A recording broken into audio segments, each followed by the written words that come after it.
c'est vrai, il l'est d'un bout à l'autre. C'est pour ça qu'il est la divinité faite chair parmi nous.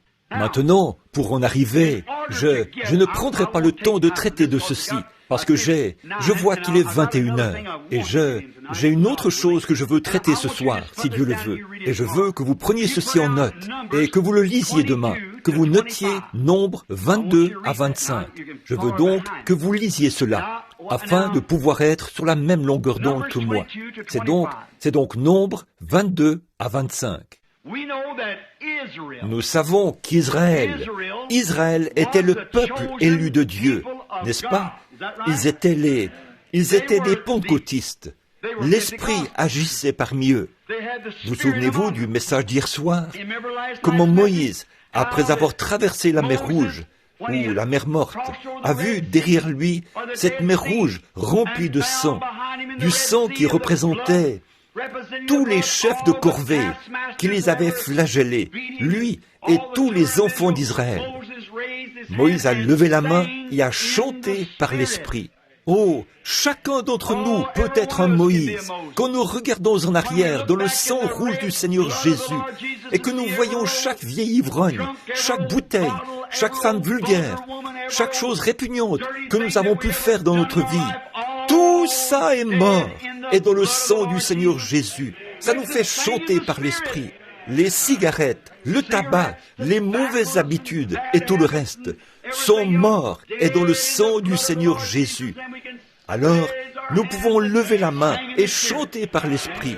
Voyez, regardez ce que Myriam, la prophétesse, a fait. Or, souvenez-vous, elle était une prophétesse. Elle a pris le tambourin, elle s'est mise à battre le tambourin et à danser par l'Esprit. Et les filles d'Israël l'ont suivie sur le rivage, en battant ses tambourins et en dansant par l'Esprit, de véritables pentecôtistes. Et si vous remarquez par la suite, ils sont arrivés à Moab. Là, nous faisons un retour en arrière. Là, nous sommes dans les Écritures, la doctrine de Balaam. Et Moab était le frère d'Israël. Combien savent d'où vient Moab? Très bien.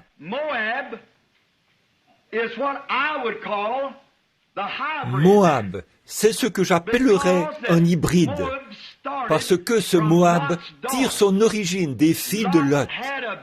Lot a eu un enfant avec sa propre fille. Il a eu 2 enfants, et Moab était l'un des 2.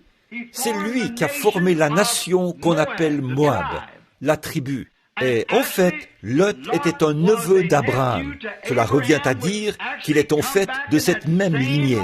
Nous savons ça. Là, je veux vous faire remarquer qu'ils n'étaient pas des païens, comme certaines de nos récentes pièces de théâtre vous feraient. Souvenez-vous-en, c'étaient des croyants.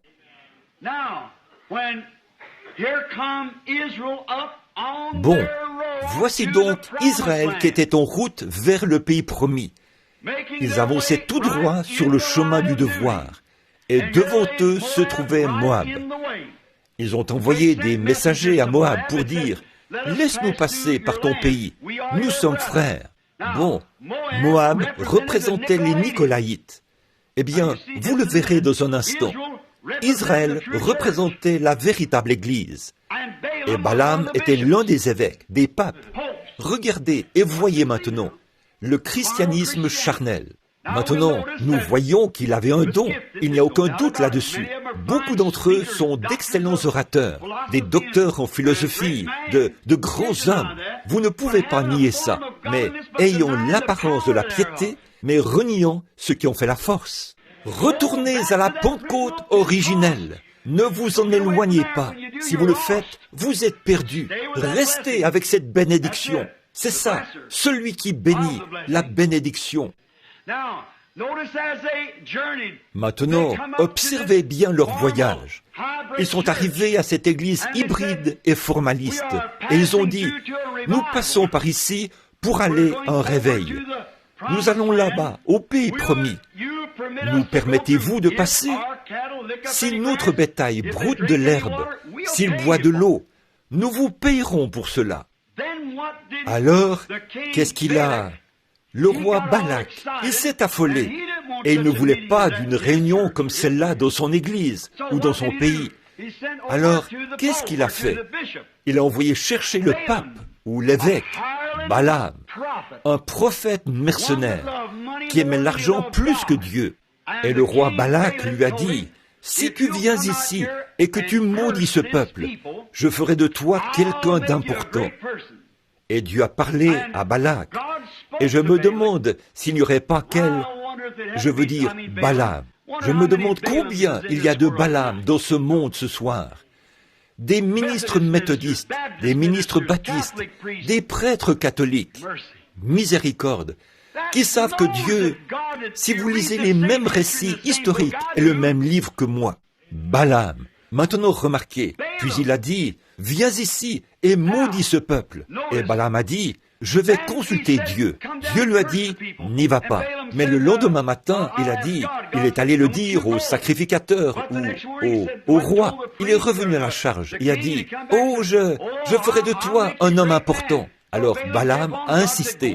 Dieu lui a dit, « Vas-y donc, vas-y. » Voyez, si vous ne voulez pas suivre la vérité, vous, les Nicolaïtes, vous vous dites que comme Dieu accomplit pour vous ces choses, qui s'accomplissent là chez vous, il existe la vérité originelle. Tout ce que vous avez, c'est juste la volonté permissive de Dieu. Vous dites, Dieu nous donne le Saint-Esprit, ou il nous bénit, et nous nous faisons baptiser au nom de Père, Fils et Saint-Esprit. Espèce de Balamite. Voyez, la doctrine de Balaam. Dieu l'en avait dissuadé, mais au vu de son arrogance, il l'a simplement laissé aller de l'avant pour qu'il se ponte tout seul. Il faut revenir à la vérité fondamentale, revenir à la Bible. Oh, eh bien, il nous a bénis, et donc, oh, je le sais, il a bien parlé à Balaam et lui a dit, « Vas-y, si tu veux y aller, si tu as résolu de suivre cette voie et que tu préfères le chemin de l'organisation, prends-le, vas-y. » Alors Balaam s'est mis en route, il a sauté sur sa mule, ou pas sa mule, son ânesse, et il y est allé. Et à un moment donné, l'ange de l'Éternel s'est mis en travers de la route. Et vous savez, ce prophète, ce pape, évêque, cardinal, quoi qu'il ait été, il était si aveugle aux choses spirituelles, à l'idée qu'il recevrait une promotion, parce qu'il vivait près du fleuve Euphrate.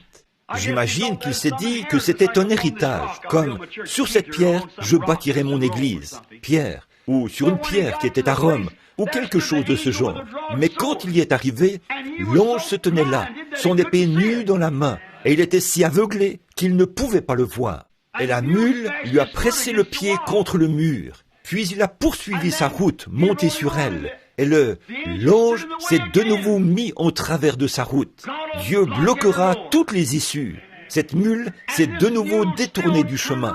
Il a sauté de son dos, a pris son bâton et s'est mis à la frapper. Cette petite ânesse gisait là et se faisait frapper sur la tête.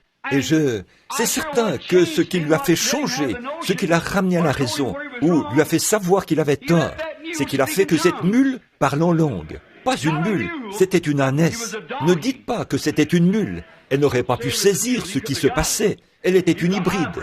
Voyez-vous, l'ânesse était une semence originelle.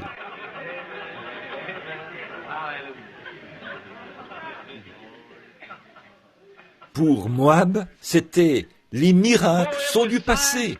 Toutes ces choses sont du passé. Quant à Israël, les miracles les accompagnaient.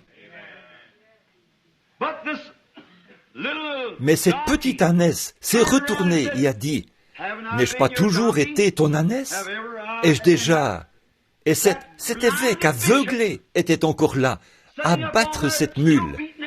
La mule s'est mise à lui parler, dans une langue inconnue à une mule. Et il a dit, « Oui, tu es mon ânesse. Et est-ce que j'ai déjà refusé de te porter, ou t'ai-je déjà déçu? Non, jamais. Mais si j'avais une épée, je te tuerais. J'arrêterais cette réunion. Je m'en vais là-bas pour empêcher ce groupe d'exaltés de passer par ce pays. Je vais rejeter la faute sur toi. » Voyez? Tout à coup, il a regardé autour de lui et s'est dit, « Eh bien, c'est bizarre. Je peux entendre cette mule parler. » Oh, Balaam. Voyez, Dieu a toujours parlé aux gens dans des langues inconnues.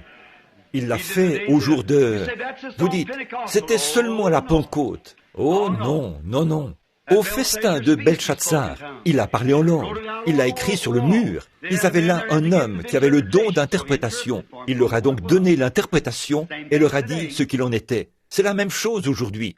Comme il n'y avait personne pour en donner l'interprétation,